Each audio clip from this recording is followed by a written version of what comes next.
You see what's happening up here to the north. We do have widespread rain there, some moderate pockets, even some heavy rain as well. No lightning strikes associated with this. We had some thunderstorms earlier today, but those have begun to subside. In fact, the air is a lot cooler up here to the north as well. Again, you see that moderate rain between Cleveland and over towards Gainesville. You go down toward the metro area, not seeing much isolated showers, but then south of that, we got some more widespread rain that's going to be pushing further off to the north as well. I do think the severe weather for today, at least, will be over the central portions of the state, which means our southernmost counties could be clipped by some of those severe thunderstorms. Look out for gusty winds, look out for frequent lightning, and also some very heavy downpours. That won't take place until later on this afternoon. I'm thinking after 3 or 4 o'clock. That's where you have the marginal risk for severe weather. That's the level 1 out of a possible 5.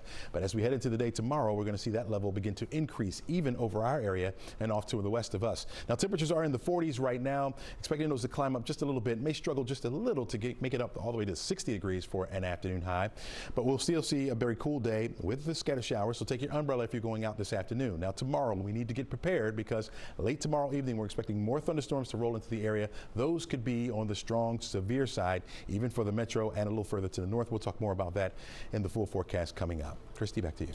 As the school year winds down, families across Metro Atlanta are making plans for graduation. Tracy Amick-Pierre reached out to school districts to see what's in place for the class of 2021. Tracy.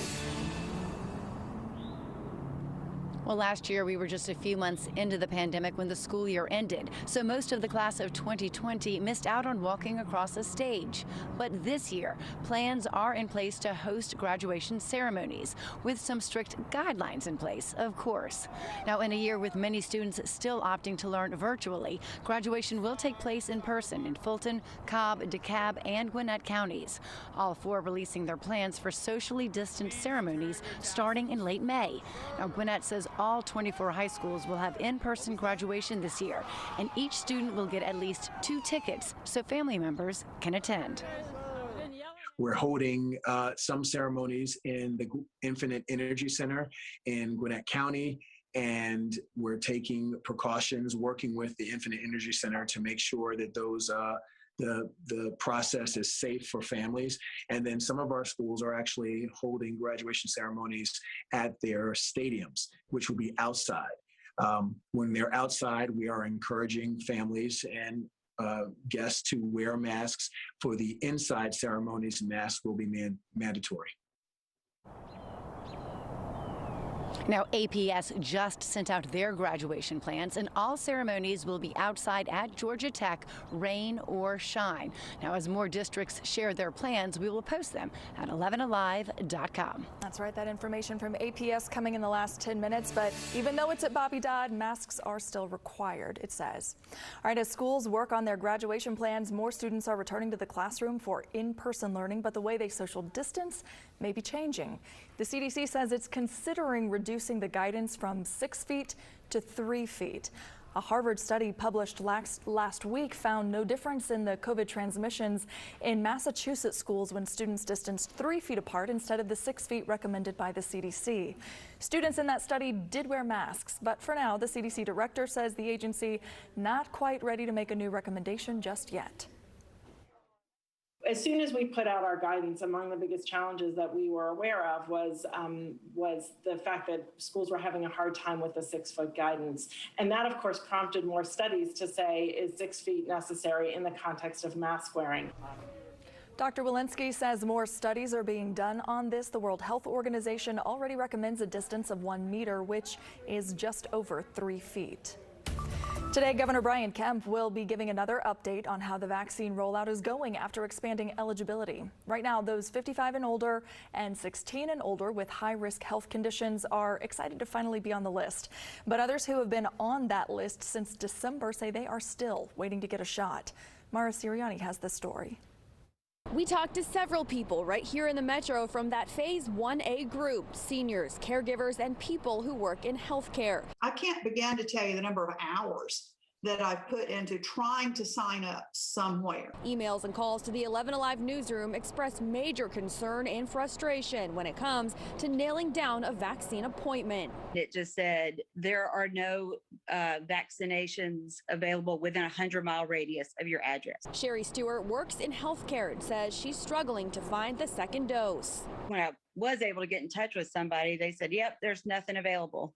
just keep trying. It took Polly Oliver months to make an appointment. Well, I was afraid that if it opened up to another group and I still hadn't gotten it, that it would be more and more difficult. So, the closer it came to they were going to open it up, the harder we would try. The Georgia Department of Public Health says come tomorrow, people should have an easier time getting appointments as 5 additional mass vaccination sites are opening up across the state. Why some people have no problem registering for their first and second dose, smooth, everything goes fine. And then some people it seems to be like a needle in a haystack. It's a little difficult trying to drive so far away. And I just can't seem to do that anymore. So we are trying our best to see if we can get something close to where we are. We have information on Georgia's 9 mass vaccination sites right now on 11alive.com. Head there for information on how to schedule an appointment.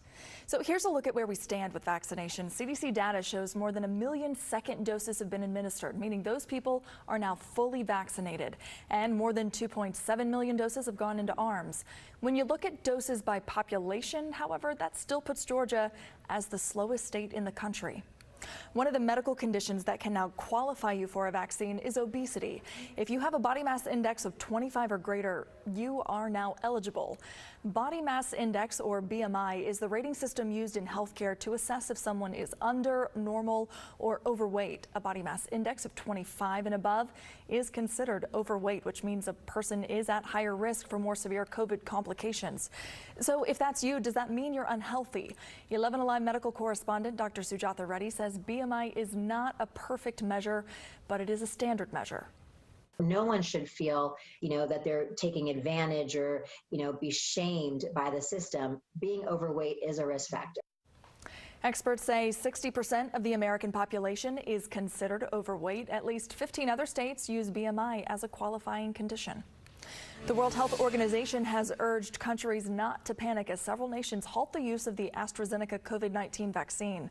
Portugal joining Spain, France, Germany, Italy, Denmark, Norway, and several other countries in halting the use of the AstraZeneca vaccine amid concerns over possible serious side effects. The WHO said there was no evidence that the incidents are caused by the vaccine developed by AstraZeneca, and the top WHO scientist reiterated that there have been no documented deaths linked to COVID vaccines. Today, the Biden-Harris tour across America continues, pushing $1,400 checks and other benefits from the American Rescue Plan. But the administration is now facing a serious problem at the border, a sudden and massive influx of hundreds of children entering the U.S. without their parents. Tracy Potts has more. Shots in arms and money in pockets. The Help is Here tour continues today with President Biden in Pennsylvania and Vice President Harris in Colorado, pushing the American Rescue Plan. It's not selling it. It's literally letting people know their rights, right? $1,400 relief payments are rolling out. Now, President Biden says 100 million COVID vaccinations will be done in the next 10 days. Republicans accuse him of taking credit for a rollout that was already underway when he took office. Their effort to sprint to the front of this year-long campaign should not fool anybody. Vaccinations are critical now with spring break approaching. We have seen footage of people enjoying spring break festivities maskless. Despite travel warnings, the TSA says 1.3 million people flew on Friday, a record during the pandemic, and now a different crisis. The Federal Emergency Management Agency, FEMA, is headed to the border to temporarily house 3,200 migrant children arriving without parents after President Biden relaxed the Trump Remain in Mexico policy. This is a human heartbreak. There's no other way to claim it than a Biden border crisis. We want to expedite getting these kids out of these CBP facilities as quickly as possible. This week, lawmakers consider 2 immigration bills, legal status for undocumented farm workers, and a path to citizenship for dreamers who came here illegally as children. The Atlanta City Council approving a new ordinance requiring affordable housing in new neighborhoods around Westside Quarry Park. This is the transformation of Atlanta's Bellwood Quarry. It's been an issue that's causing concern for many in the city. Mayor Keisha Lance Bottom says the neighborhoods around the quarry and legacy residents are the bedrock of the city. The Westside area includes Grove Park, Center Hill, and Cary Park. Microsoft recently announced plans to build a new campus in this area on the south side of the park, adjacent to Hollowell Parkway. It's 11 minutes past the hour. Still to come, can creditors take your stimulus check? We will verify next.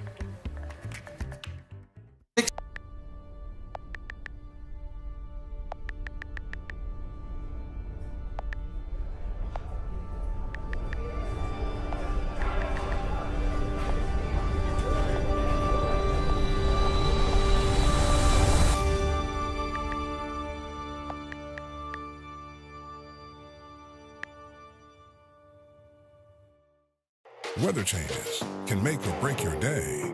That's why the 11Alive storm trackers are always watching what's coming next, delivering accessible and accurate forecasts that prepare you, not scare you. The storm trackers, only on 11Alive.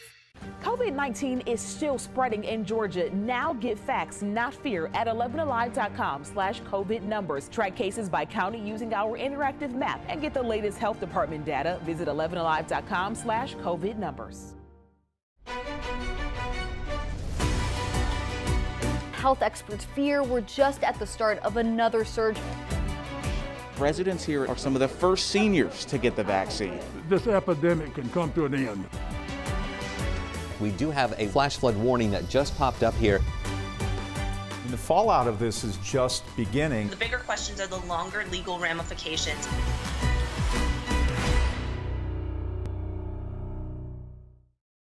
Morning news should be both informative and fun. Gone are the days where we're speaking at you. On Morning Rush, we're speaking with you. So connect with us. Talk to us. Think of it as a conversation. Morning Rush, weekdays, 5 to 7 on 11Alive. Quick, open your phone camera right now, aim it at the screen to download 11Alive's new and improved app. This QR code will take you to the App Store or Google Play. One simple tap gives you enhanced radar, street-level zoom, and severe weather alerts. It's just that easy. Morning news should be informative and fun. Yeah, and we do that here on Morning Rush with Verify, Connect the Dots, Why Guy, and more. We love learning about new things and sharing them with you. We make the news make sense. Morning Rush, weekdays 5 to 7 on 11Alive. The Negro people had to leave. They were told to get out. White only, no black! 1912, all but one issue has been erased. We haven't had none up here since the 1st of the century. What's the importance of making sure this history isn't erased? So that it doesn't happen again. We are answering your stimulus payment questions. Many of you are asking us to find out why your money hasn't hit your bank account yet. Another question we're getting, whether creditors will be able to grab those checks and leave you with nothing. We're listening to you. Here is John Schierick with some answers. Debt collectors are coming for your stimulus checks if you have old unpaid bills. Question from a viewer. I have old credit card debt plus old unpaid medical bills. Will the creditors seize my stimulus check? Answer, maybe, if the creditors already have a court order placing a claim or freeze on your bank account. Yes, debt collectors can, in fact, if they have a court order, can, try to tap into the money through the bank account. It can be garnished by any private debt collector. But as for government debt collectors, accounting professor Usha Ratcliffe with Gosweda Business School at Emory University in Atlanta says government debt collectors cannot garnish your stimulus check, which is what this viewer asked us. Will my stimulus be garnished for child support or back taxes? Answer, no. Stimulus checks will not be garnished for government debts. Question, I just filed my 2020 taxes and owe taxes. Will that be taken out of my stimulus? Answer, no. Stimulus checks will not be garnished for any taxes owed. Question, how do I get stimulus money from renters I had to evict? Answer, you can't, unless you already have a court order in place at their bank. An order from the court is what a bank is going to look for, because you can't just go to the bank and just get money, that's from somebody else's account. Clearly, that can't happen. The garnishment laws on stimulus checks are complex. But it depends on how much you owe, how long you've owed it, and what the court order says you've got to pay. Generally, Professor Ratcliffe says your bank needs a court order before letting a private creditor into your account to get your stimulus check. And remember, you can track your stimulus payments on the IRS Get My Payment tool. You can find it on the IRS website. For more resources and answers to your stimulus questions, text the word stimulus to 404-885-7600. We will send you a link straight to your phone. Well, we're continuing to track the rain in our area. It has been light for the most part, but coming down pretty steady. Widespread rain up here to the north, starting to shrink just a little bit now. We had some very heavy rain coming down. We have pockets of it left over. You see moderate rainfall indicated by this yellow here. Just a little bit of orange in there south of Dahlonega. That's it. For the metro, it's been not much at all. We had the clouds in place, pretty cool on the outside. We had some isolated showers around, but now we're starting to see some more widespread rain begin to push back into our state. As you can see by that yellow down there toward LaGrange, and I think that's where the heftiest rain will be. From LaGrange southward is where you're going to find some of those thunderstorms beginning to erupt as well. We'll be watching out for that this afternoon. Could produce some hail, could produce some damaging winds, maybe an isolated tornado, certainly possible. That's where we have our marginal risk for this afternoon. Speaking about that cooler air or that wedge that is set up, and you can see the temperatures are down into the 40s in a lot of spots. The place is really pushed down to the south here. Down as far now as Peachtree City. Temperatures falling back. You're down to now 50 degrees. 48 right now in Atlanta, Duluth, 44 degrees in Gainesville. Look at this, 46 degrees in Clayton. You're at 50 in Blairsville, but some 60s down toward LaGrange. This is why I'm saying that's a possibility for some thunderstorms there. I think temperatures could heat up into the 70s where their winds are out of the south right now. We have a stationary boundary just about where you saw where those temperatures were in the 40s versus the 50s and the 60s. So we're watching for that to begin to dissipate or continue to push to the north. You can see those southerly winds to the south of that boundary. Ahead of it, or at least to the north of it, we have more of an easterly flow coming in. This is just system number one. The next one that's going to come through will really pack quite a punch. If you take a look at the Storm Predictions Center's map, you can see where we have that marginal risk I was just telling you about, a little bit further south of the city of Atlanta, but our southernmost counties will be impacted by that. Again, that's a level 1 out of a possible 5. But look at this. By tomorrow, we're looking at a level 4 from Memphis all the way over to Birmingham, down through Montgomery. You're looking at a level 4 out of a possible 5. That's a moderate risk for severe weather. That means long track tornadoes are certainly possible in that area. We have the yellow over us, which means a level 2 out of a possible 5. Isolated tornadoes certainly possible here. That marginal risk is now stretched a little further over toward the east to include Athens and over toward Macon. So you're looking at the possibility for some damaging winds with some of those thunderstorms that begin to erupt in your area. The timing for this looks to be late night going into Thursday. We got a cold front that's going to pass through Thursday morning, and notice how the enhanced risk begins to shift a little bit further to the east, but it does include the eastern side of the metro area down through Macon. That'll be on Thursday. Now, here's how it all times out for us. Today, we're dealing with the widespread showers for the most part. Some of the thunderstorms could be here on the south side going into the central portions of the state. We'll clear it out later this afternoon into tomorrow morning. We're looking at the clouds for the most part. An isolated sprinkle or two, certainly not out of the question, but more likely once we get toward the afternoon on Wednesday. Here we are by 12:45. Some isolated showers around. Becomes a little bit more tense once we get toward the evening. So after 5 and 6 o'clock is when we expect those thunderstorms to begin to roll through our area. The front itself still off to the west of us by Thursday morning. As that moves through, we'll continue to see those scattered thunderstorms around, which could pack quite a punch, and some tornadoes certainly possible, but should be over toward the east of us by the time we get to noon on Thursday, and we'll gradually start to clear it out, but I think a few more clouds will come back. Certainly we'll cool down behind that front as well as we head toward the first weekend of spring. We'll get the sunshine back in here. Look at Saturday, 58 degrees for the high, and we'll gradually warm it up as we head into next week. Christy? Thank you, Chesley. Already, airline travel is up considerably from a year ago, and families are now thinking about a much-needed summer vacation. But if you haven't flown in a year, a lot has changed. NBC's Tom Costello walks us through what's different. Before you travel, if you're going to a destination that requires a negative COVID test, you should take a photograph of your test results and then upload it to the site. Now, the United app actually will tell you, based on your destination, exactly which documentation you need. Whether you're flying overseas or even to Hawaii, the requirements can change, so know before you go. Your phone can now serve as your airline ticket, hotel key, even your dining menu. Once at the airport with your boarding pass on your phone, it's all about minimizing contact. At the check-in kiosk, no need to touch the screen. Simply scan your boarding pass and your luggage tag will spit right out. Attach the tag to your bag. Then the agent will verify the name on your ID with your bag tag, and you're done. Next step, security. Now, at most TSA checkpoints, they don't ask for your boarding pass. You simply slide in your driver's license, and you're through. Inside the airport terminal, this is not 2019. Chances are you're still going to find the airports pretty empty. U.S. airline passenger levels are down 57% from 2 years ago. Because there are fewer flights, passengers come in waves. Mike Hanna is in charge of every United airport operation worldwide. This is Chicago O'Hare, one of the busiest airports in the world. When will passengers start coming back? Well, Tom, I think we'll start to see some additional customers coming this summer, but it's probably a couple of years before we see a more fuller recovery.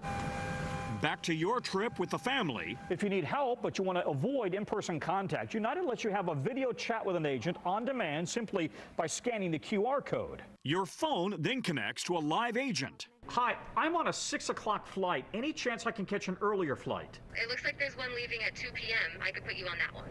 Perfect, thank you. Agent Mackenzie Meehan says the most common questions are, can I change my seat and where's my gate? But I guess you're not as susceptible to bribery for an upgrade, right? I can't hand you a box of chocolates to get my upgrade. No, but they still try. They still try. On board, most airlines disinfect their planes from cockpit to coach to restrooms before every flight. Many board passengers from back to front to minimize passenger contact. The ventilation system's constantly running. Depending on the plane, fresh air is cycled through every 3 to 6 minutes. It flows from top down, pulling viruses down to the floor and the vents, then out through the HEPA filters. Independent studies suggest airline air is very safe. After a year of lockdown, the hope is that Americans, once vaccinated, will be eager to get away. Is this coming summer, the summer where things start to pick up again in terms of travel? I think we're all hopeful that we'll see a uptick. The key areas that we're seeing the uptick in is in places you can socially distance, locations that have national parks, beach destinations, South Florida, the Caribbean, Mexico, Central America. The expert advice, wait till your entire family is vaccinated and don't forget to pack your phone. That was a good walkthrough. Thank you, Tom. On top of pending stimulus payments, millions of Americans are still waiting on their tax refunds to get by during this pandemic. Behind, we have what's behind those delays. All the peach trees combined with Chesley's street level forecast, that's a lot of tech and experience to help your commute. Morning Rush, weekdays 5 to 7 on 11Alive. We're quite the combo.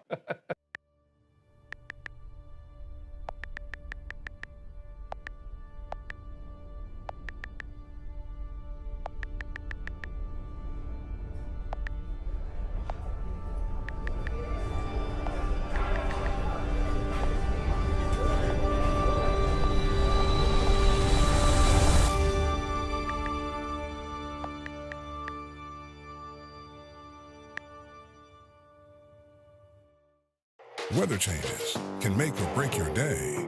That's why the 11Alive storm trackers are always watching what's coming next, delivering accessible and accurate forecasts that prepare you, not scare you. For storm trackers, only on 11Alive. COVID-19 is still spreading in Georgia. Now get facts, not fear, at 11alive.com/COVID numbers. Track cases by county using our interactive map and get the latest health department data. Visit 11alive.com/COVID numbers.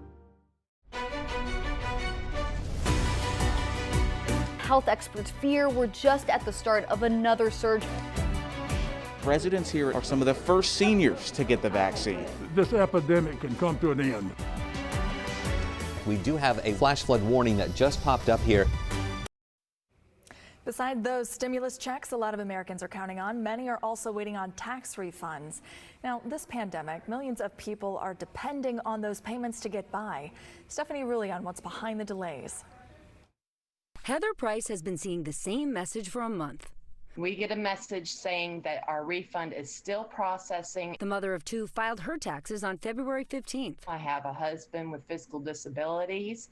I'm their caregiver, so I'm unable to work. Her family desperately needs the money from the refund check. We have $3.83 in our checking account to get through until March 31st if we don't get our tax refund. Nearly 7 million returns have not yet been processed, more than 3 times the number compared to last year. That's because right now, IRS resources are also being used to send that new round of stimulus checks. And after a year of emergency COVID-related support for Americans, the IRS is dealing with more questions and complications. The agency also has fewer people handling the work. Its budget is 14% lower than 10 years ago. The IRS says it processes most tax returns within 21 days, but acknowledges some take longer. There are already calls to extend the April 15th deadline like last year when it was pushed to July. To check the status of your refund, go to irs.gov and click on Get Your Refund Status. When you're there, you can also track your stimulus check. It's 12:25 right now. Stick with us. We'll be right back. Morning Rush is different. It's the fast-paced news you need With all the energy of your morning coffee. Come see the difference on Morning Rush, weekdays on 11Alive.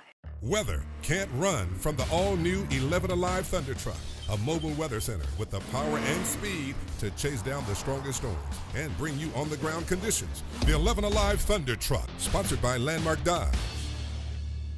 Here in Atlanta, bad weather means bad traffic. A few drops of rain could destroy a commute. But that's where my man Crash Clark comes in.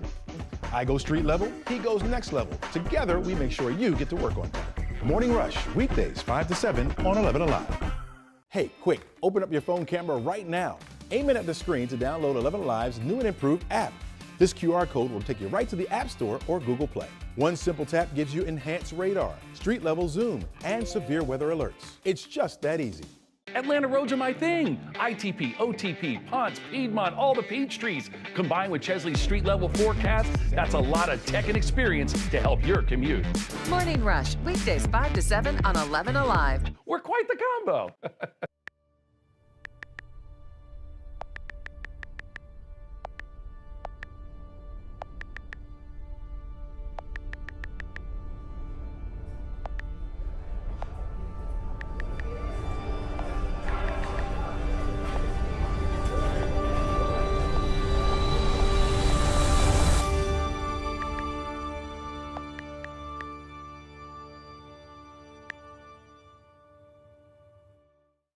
Weather changes can make or break your day. That's why the 11Alive Storm Trackers are always watching what's coming next, delivering accessible and accurate forecasts that prepare you, not scare you. For Storm Trackers, only on 11Alive. COVID-19 is still spreading in Georgia. Now get facts, not fear, at 11alive.com/COVID numbers. Track cases by county using our interactive map and get the latest health department data. Visit 11alive.com/COVID numbers. Health experts fear we're just at the start of another surge. Residents here are some of the first seniors to get the vaccine. This epidemic can come to an end. We do have a flash flood warning that just popped up here.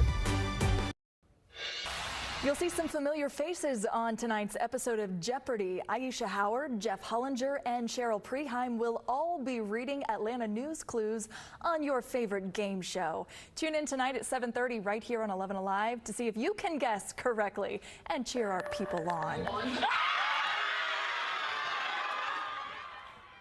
The Georgia Tech women's basketball team is heading to the NCAA tournament as the number 5 seed. Those cheers, well deserved. The Yellow Jackets punched their ticket yesterday.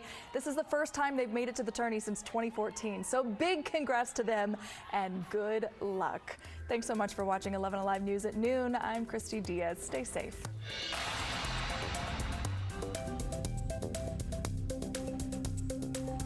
About new things and sharing them with you. We make the news make sense. Morning Rush, weekdays 5 to 7 on 11Alive. The Negro people had to leave. They were told to get out. White only, no black! 1912, all but one issue has been erased. We haven't had none up here since the 1st of the century. What's the importance of making sure this history isn't erased? So that it doesn't happen again.